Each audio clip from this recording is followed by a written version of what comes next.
Madame, Monsieur, bienvenue dans votre journal, dans l'actualité de ce 25 janvier. Un mois et demi pour changer 300 panneaux sur le périphérique. C'est le défi que s'est lancé le service départemental des routes. Nous verrons pourquoi dans ce journal. Un non-lieu pour le gendarme de Saint-Aignan qui avait tué sur Luigi Duquenet. Le juge d'instruction s'est aligné sur les réquisitions du parquet. Et puis un fait exceptionnel, le suicide d'un ancien salarié de l'entreprise Viota, requalifié en accident du travail. Dans ce journal, le témoignage de son épouse. C'est une première dans la région centre. Le CHRU Bretonneau s'équipe d'une nouvelle IREM, une nouvelle génération, un appareil 2 fois plus puissant. Il aura fallu investir 2,5 millions d'euros destinés aux soins cliniques, mais aussi à la recherche. Cette IRM sera lancée officiellement ce week-end. Brian Bock vous le fait découvrir en avant-première. Vous m'entendez? Donc c'est parti pour 20 secondes de bruit. Une puissance de 3 Tesla, le seul de la région centre, pour un coût total de 2,4 millions d'euros. Cet appareil, c'est le tout nouvel IRM du CHRU de Tours. Il permettra d'affiner le diagnostic des patients grâce à l'imagerie par résonance magnétique. C'est une IRM qui nous permet d'améliorer la qualité de l'image, alors qualité de l'image au point de vue des détails, au point de vue des contrastes entre les tissus, et puis à la fois sur le plan de l'imagerie tout à fait conventionnelle, mais aussi beaucoup plus pour l'imagerie de pointe, l'imagerie technique avancée, comme la visualisation des trajectoires des fibres pour le cerveau, comme le fonctionnement du cerveau. Lorsque le patient effectue une tâche, on peut essayer de comprendre ce qui se passe à l'intérieur. Ça, c'est des points très forts de l'IRM 3T. IRM 3T, entendez par là une puissance de champ magnétique de 3 Tesla. C'est 2 fois supérieur aux autres appareils du CHRU. Quand on compare ces deux images-là, on voit déjà que ce qu'on appelle le rapport signal sur vue, c'est-à-dire le granité de l'image, est nettement meilleur sur cette vue sur la 3 Tesla que par rapport à 1.5. Là, on a plein de petits points, sorte de granité, alors qu'ici, la substance blanche est bien homogène, comme c'est réellement. Outre la qualité, cette IRM est la deuxième machine sur le site de Bretonneau. Il permettra d'améliorer les délais d'attente des patients avec près de 6000 examens effectués chaque année. De plus, 10 heures par semaine seront consacrées à la recherche. En matière de recherche, c'est essentiellement les activités du système nerveux central, les recherches sur le cerveau qui bénéficient de cette nouvelle technique. Donc c'est en lien avec les équipes INSERM, CNRS. Ce nouvel outil est impliqué par exemple dans plusieurs projets scientifiques, notamment sur les recherches de la maladie d'Alzheimer ou de certaines maladies psychiatriques comme l'autisme. Nouvelle augmentation du chômage en décembre dans la région centre, plus 0,7%, un peu mieux que la moyenne nationale puisqu'en France, le chômage a progressé de 1% au mois dernier d'après les chiffres du gouvernement. En Indre-et-Loire, la hausse est supérieure à la moyenne nationale, plus 1,1% avec 23 307 demandeurs d'emploi.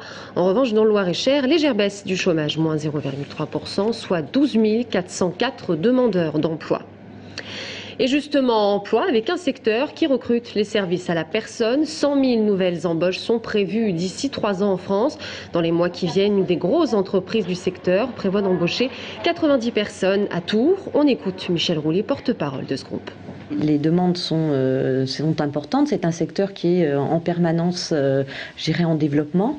Notre objectif, c'est bien évidemment de pourvoir immédiatement les besoins de nos clients. On recherche avant tout des candidats qui ont un minimum d'expérience professionnelle dans ce domaine, qui ont une disponibilité minimum de 15 heures par semaine. Et je dirais que ce qu'on recherche également, c'est un certain savoir-être, puisque comme je vous l'expliquais, on intervient au domicile de particuliers qui nous confient leur maison. La carte scolaire 2012 dévoilée ce vendredi par l'Académie d'Orléans-Tours. D'après les syndicats en Indre-et-Loire, 28 postes devraient être supprimés dans le premier degré. Dans le Loir-et-Cher, il devrait y en avoir une vingtaine, dans le premier degré aussi, dont 15 concernant les réseaux d'aide spécialisés aux élèves en difficulté. Une carte scolaire qui est loin de satisfaire les syndicats, SNUPP et FSU, qui prévoient un mouvement de grève mardi prochain. On en reparle d'ailleurs à la fin de ce journal. Un non-lieu pour le gendarme de Saint-Aignan qui avait tiré sur Luigi Duquenet. Le juge d'instruction a finalement suivi les réquisitions du parquet de Blois et considéré que le militaire a tiré en état de légitime défense. Souvenez-vous, cette affaire avait suscité la colère de la communauté des gens du voyage, d'où était issue la victime, Mickaël Briffaut. Les suites dans l'affaire de Saint-Aignan où un jeune gitan avait été tué par balle en juillet 2010. Le juge d'instruction vient de délivrer une ordonnance de non-lieu en faveur du gendarme. Il considère ainsi que le militaire a agi en état de légitime défense. La thèse retenue par la justice est celle de 2 individus en voiture forçant un barrage de gendarmes pour leur échapper. Le conducteur du véhicule, Miguel Duquesne, cousin de la victime, est également poursuivi pour refus d'obtempérer aggravé et il risque jusqu'à 5 ans de prison. Maître Guidi Kelly, avocat de la famille de victime, se dit surpris par la décision du juge. De son côté, l'avocat du gendarme voit dans cette décision de non-lieu une confirmation par le juge d'instruction que son client a fait usage de son arme en situation de légitime défense. Les 2 parties ont jusqu'à lundi pour faire appel de l'ordonnance. 2 supporters montpelliérains condamnés par le tribunal correctionnel, l'un à une amende de 1 000 € ainsi qu'une interdiction de 18 mois de pénétrer dans une enceinte sportive pour avoir envoyé un fumigène. Un autre supporter a été condamné à 150 heures de travail d'intérêt général pour violence sur agent de police. Et on en vient à cette décision exceptionnelle. La Caisse d'assurance maladie reconnaît le suicide d'un ancien salarié de l'entreprise Lyotard comme accident du travail. Cet homme avait mis fin à ses jours après qu'on lui ait refusé un stage de reclassement dans son entreprise. Son épouse s'est confiée au micro d'Agnès Michaud. Il y a des responsabilités, il y a des gens qui étaient là autour de lui, des responsables, et qui l'ont vu descendre dans un enfer en fait, et qui ont laissé la situation sans agir. Voilà, donc c'est mon 2e combat. Et aujourd'hui, après, c'est la justice qui fera ce qu'elle a à faire. Et l'affaire sera étudiée prochainement par le tribunal des affaires de sécurité sociale à Tours. L'enseigne de jouets Toys R Us vient d'être condamnée par le tribunal des prud'hommes pour exécution déloyale d'un contrat de travail. L'enseigne accusait un employé d'avoir acheté et revendu sur Internet un produit qui était en rupture de stock. Les prud'hommes qui n'ont pas prononcé la résiliation judiciaire du contrat de travail au tort de l'employeur, comme le demandait le salarié. Un dernier hommage à Pierre Sudreau sera rendu ce vendredi. Une cérémonie officielle en sa mémoire aura lieu aux Invalides à Paris à 14h30. Je vous rappelle que l'ancien ministre et ancien maire de Blois s'est éteint dimanche dernier à l'âge de 92 ans. Un hommage solennel lui sera rendu samedi à Blois, place de la République à 14h30. Il y a tout juste un mois, le nouveau